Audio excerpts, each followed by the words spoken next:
Hello, hi, this is Bennett Santana. I'm the host of GoldMind Business Academy podcast, and today's message is one of probably the most foundational conversations, illustrations that I could give you related to business. And a lot of folks don't really know how to approach business. And, I went to business school at the Kelley School of Business in Indiana, and I remember taking all these classes, marketing, accounting, finance, and that was all during my junior, senior year. And it wasn't until until my senior year that they actually gave me a class on strategic planning. And that strategic plan actually put it all together. I'm like, wow, why didn't they start this out at the beginning versus at the end? And it's kind of a thing that they showed us that on the org chart, you would break down the business into like three areas. One was called sales marketing, one was called operations, the other one was called financing. And so when I started the business, I realized, what I learned in business school it's really too high up. It's like 50,000 feet up.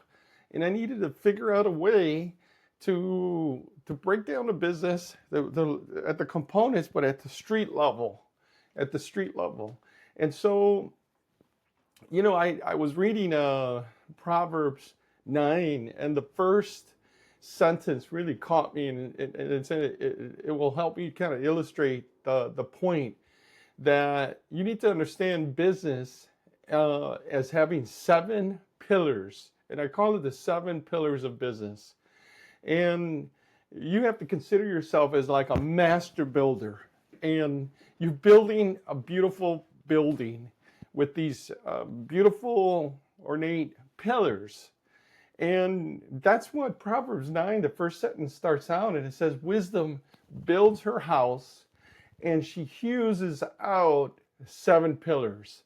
And I thought that was very interesting because it said that wisdom builds her house, and we have to build a business. It just doesn't happen. There's not a kit that you could buy, and unless you buy a franchise. And but if you're going to choose to build your own business, you have to start like a master builder. And that's the one of the reasons why businesses fail, because the business owner doesn't make a transition from being a technician to being a business owner. They're so used of either I'm baking, or I'm cutting people's hair, or I'm actually doing programming, or I'm doing this or that, but they never really make that transition to realize, hey, I got to give all that up, and I got to start being a master builder. I got to start being a business owner. I have to start thinking about the business. And so Proverb 9 really highlights that the first thing that wisdom says is that in order to build her house, she hews out seven pillars. And so to hew out means to carve out. And generally it's a word that's related to basically stonework. And so if you imagine, going to Washington, D.C., you see these beautiful columns in a lot of the monuments that are in Washington, D.C. Many of them originate from the design that was Greek architecture 500 years before Christ. And it was called Corinthian type columns. And you've seen it. It's like these columns that have grooves that hewed out of it, cut out of it, these grooves, and at the top there's like ornate plants or leaves that just ornate. And it's interesting that that ornateness there talks about revival, rebirth, rejuvenation. It's interesting that resurrection, it actually symbolizes that in a column. And so these builders, they knew that when in order for you to really have an idea of the value of the house, because it meant that it was opulent. It meant that it was wealthy, rich. It meant that there's attention to detail when they put that work into those columns. And that's what wisdom is saying. And with seven columns.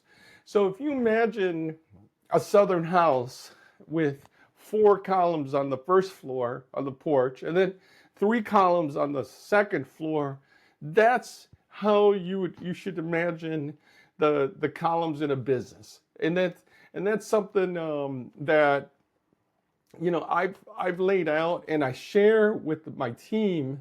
I share it with my team because they need to know what the columns are of the business, and I'll go over them with you so that you can understand. So the foundational columns of a business, the four foundational columns, is one is leadership or strategic planning, right?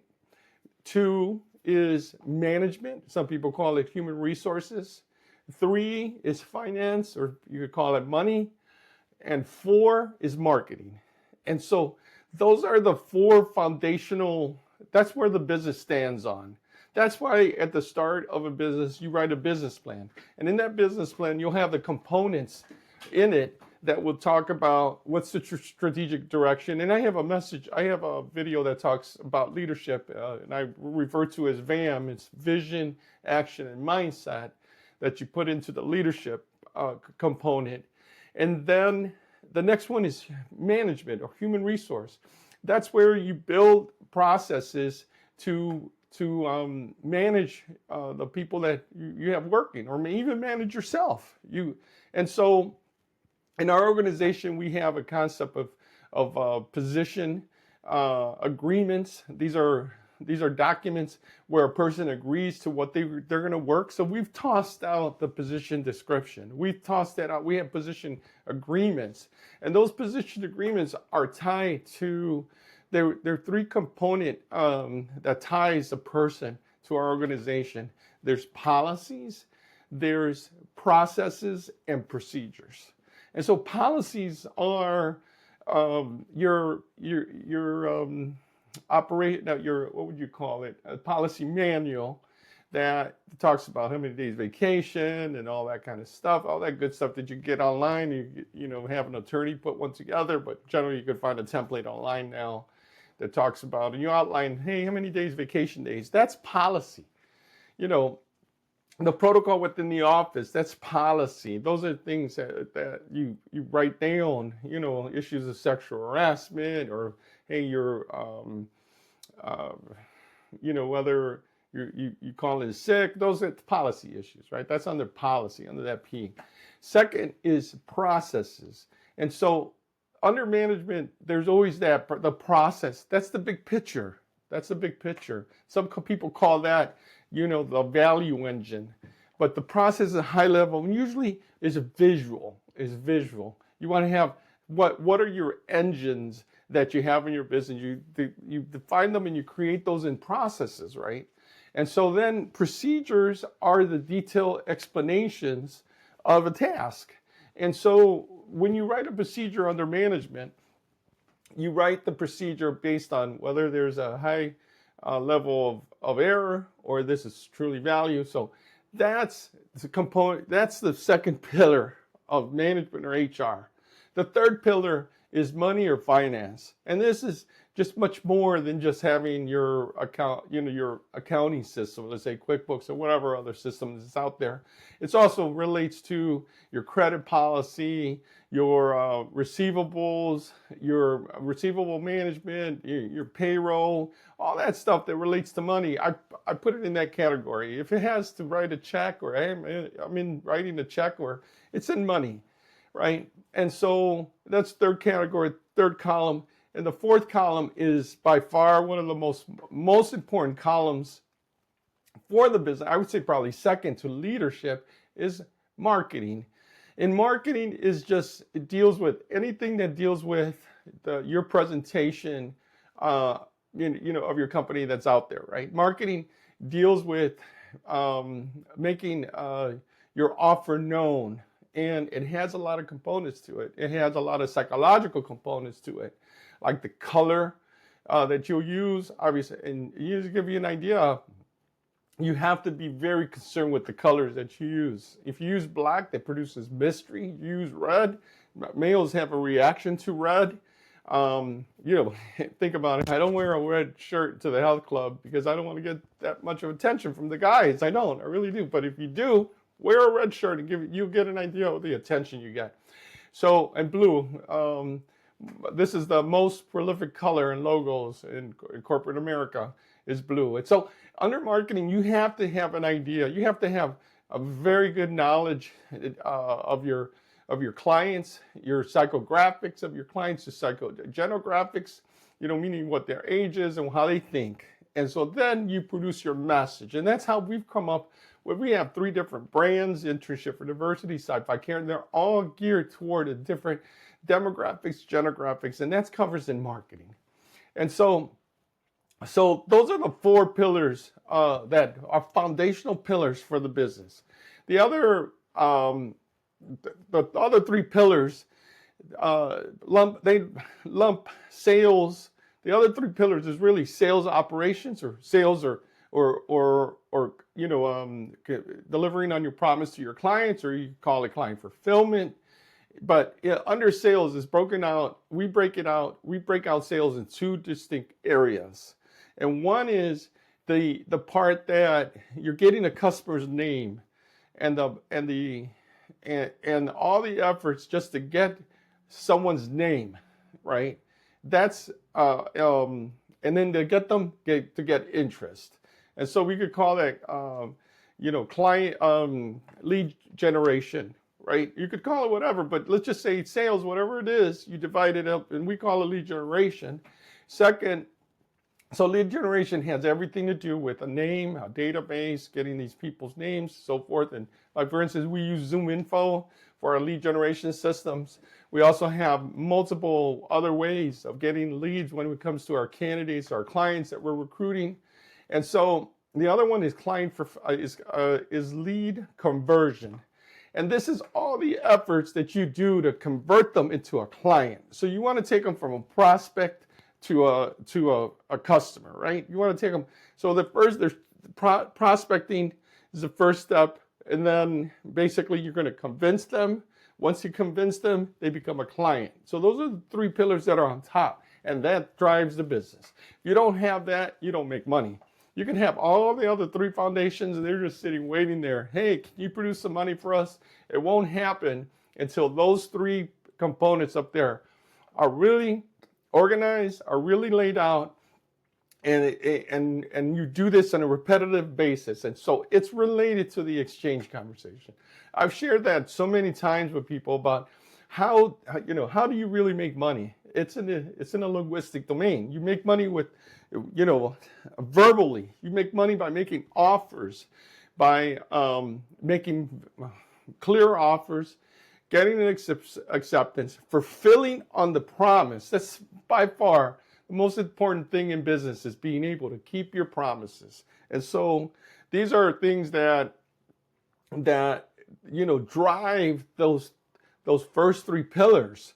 It's that ability to really, lead them from that, let's say, client acquisition process, which we call sales. That's quite, lead generation, lead conversion.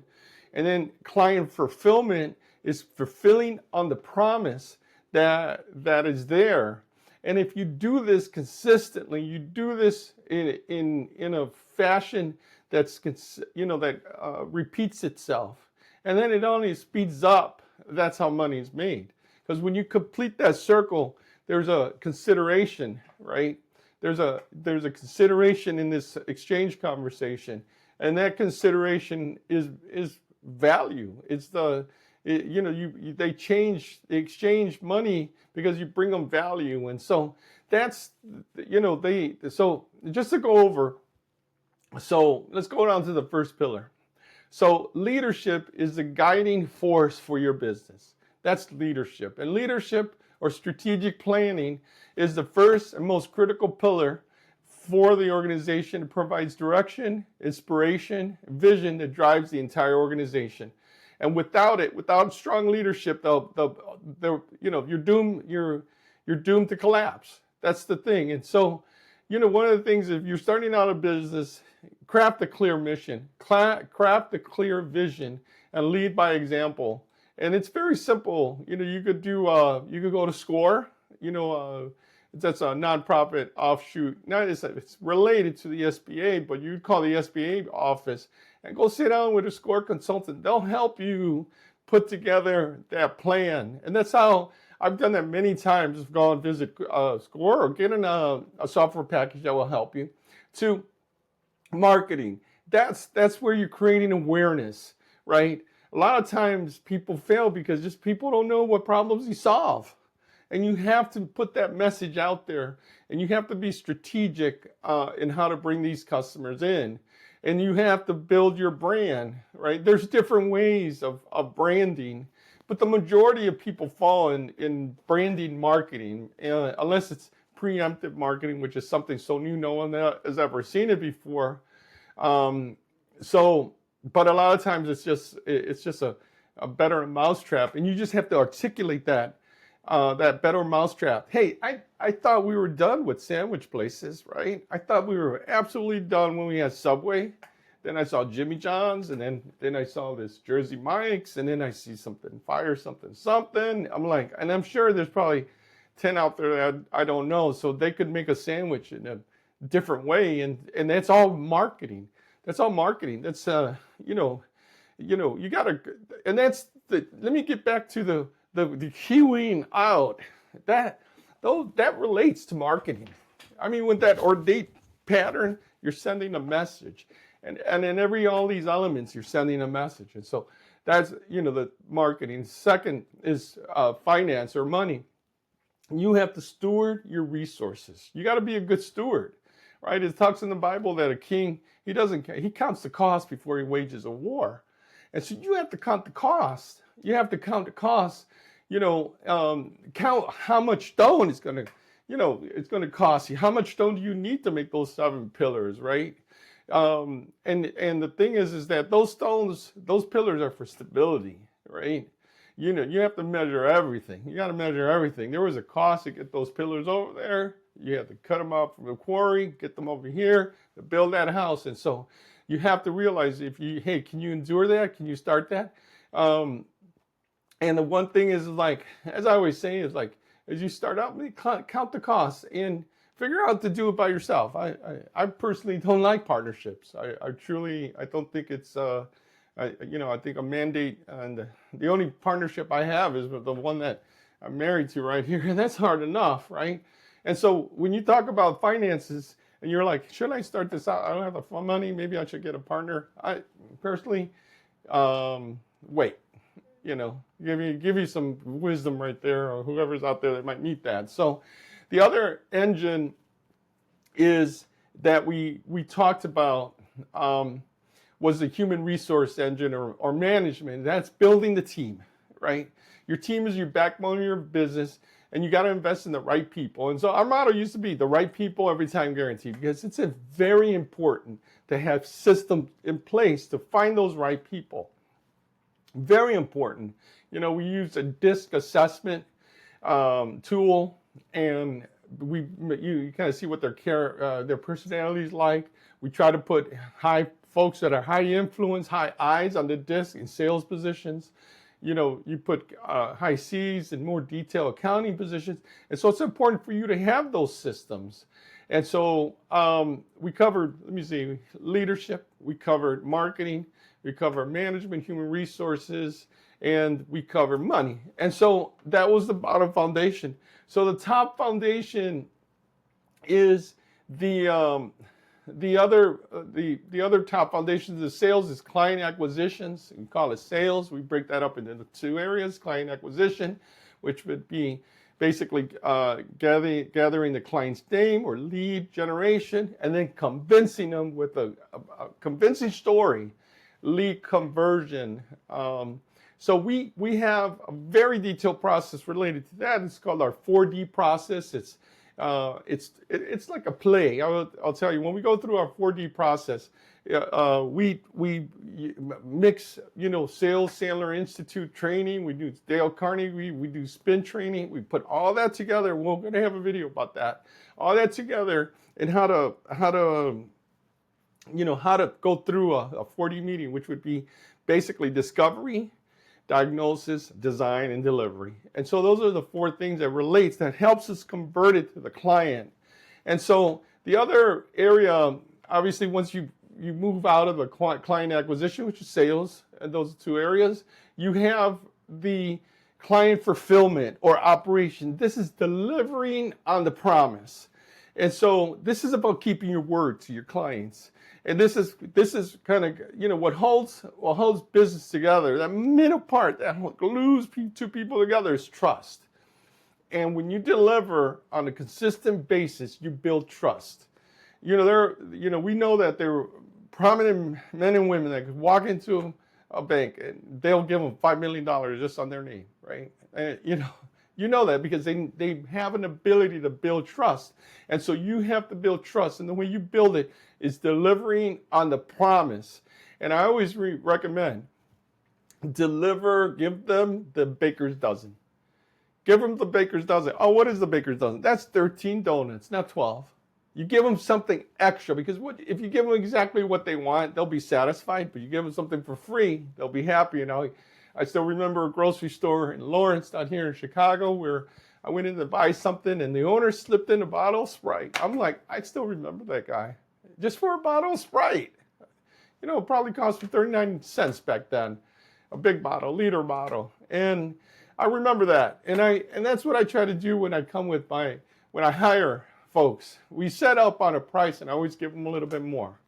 Give them always a little bit more because I give them the baker's dozen. Yeah, it takes from my margin. Sure it does. It takes from what I have, but it saves me in the long run because, hey, when it's snowing out there, I don't have to drive to my client sites in my Darby, Montana, Yachts, Oregon, Hawaii. I don't have to drive there. They drive there. So I go just a little bit extra, a little bit extra. Also, it applies to the clients. We try to, keep the prices down, give them a little extra. And we've been able to reduce hourly rates for our clients like 15, 20%. But that's because we're constantly delivering on the promise. And so, these are the seven areas, the seven pillars that I wanted to share with you. And just, just to get back to, what you're a master builder, right? You got to build these seven pillars. And Proverbs 9 really teaches, don't do this hastily.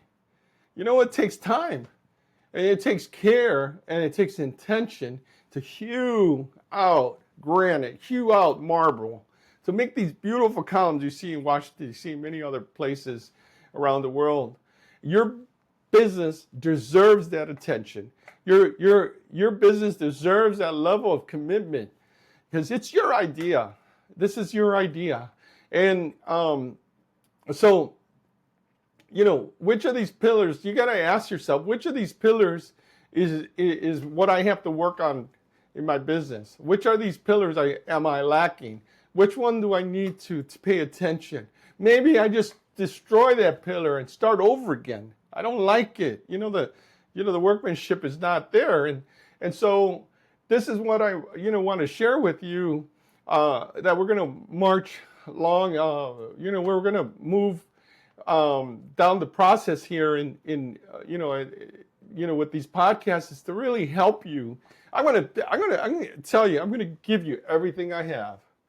Everything that I have in my business, everything that I accumulated over 32 years of business, all my technical knowledge, I'm going to give it to you. I'm going to tell you exactly how we recruit. I mean, we got an engine that recruits people like you wouldn't believe. Around the United States, we got an engine. I'm going to share all that with you. I'm going to share how we manage folks. Taking the application of what I learned in the eMyth program and then just how I applied it. I'm going to share with you how we use packages like Mondays and Sweet Process and Zoom Info. I mean, it's going to be very exciting. I'm going to give it all to you guys. I'm going to give it all. I'm not going to leave anything on the table when I finish all this. Nothing's going to be on the table. And so as we, my desire, to help you build a business that stand the test of time. if you could build a business that could last 30, 40, 50, 60 years, I know you want to sell it on. You know what? You might have some kids that may want that business. You give them a future. I heard a presidential candidate that basically ascribed a business owner as the middle class of the United States. That's kind of weird to say that, to hear that's the only way. No. Yeah, there's many other ways, but I will tell you, owning a business, whether you make money or not, it probably, be the hardest thing you did, but at the end of it, you'll say, hey, I did it, and that's what I wanted to do, and no matter how it turned out, I tried it. And that's what you got to be willing to say to yourself, I want to try this here. And so, are you ready to build a business that stands the test of time? That's my question to you today. Are you ready? So subscribe to this podcast, GoldMind Business Academy. Hey, share with other folks. And then above all, join me on the YouTube channel, Bennett Santana. We're going to dive deeper in these principles and actionable strategies that we're going to have. I'm going to be creating a Facebook group and just to get your ideas for upcoming mentorship programs that we have a waiting list for that. So we want to have a kind of get your ideas in terms of what should be part of that mentorship program. So we're also thinking about doing a 7-pillar business conference where we actually sit down and help you build your business in rapid time. I think you could do it in rapid time. And so the Facebook page will be there where it's going to be showing up. I appreciate your comments. Please, give me a like and whatever your comments are, I really appreciate them. So please leave a comment. That's encouraging to see. Please subscribe. And so, click subscribe today and start unlocking the full potential of your business. And so together, just to let you know, as I always say, never give up and always build up. That's from Bennett Santana. Thank you so much.